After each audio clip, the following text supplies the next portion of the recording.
বগুড়া পৌরসভার ১৯ নম্বর ওয়ার্ডের দ্বিতীয় বাইপাস হোসেনের দোকান থেকে পাকুড়তলা সাইদুলের বাসা পর্যন্ত রাস্তা সংস্কারের প্রকল্পের অনুমোদন পাওয়া গেছে।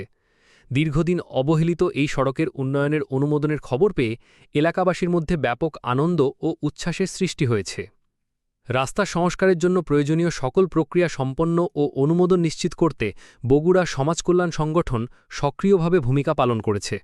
সংগঠনের সভাপতি মোহাম্মদ খায়রুল ইসলাম রকি, সাধারণ সম্পাদক রাব্বি হাসান, সাংগঠনিক সম্পাদক শহীদুল ইসলাম, কোষাধ্যক্ষ মোহাম্মদ হোসেন মিয়া ও সমাজকল্যাণ সম্পাদক মোহাম্মদ শাহিন আকন্দ একযোগে এই কার্যক্রম পরিচালনা করেন।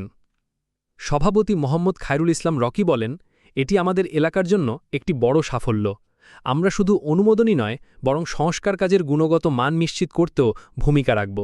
পাশাপাশি সংস্কারের পর রাস্তা সংরক্ষণে সবাইকে সচেতন থাকতে হবে।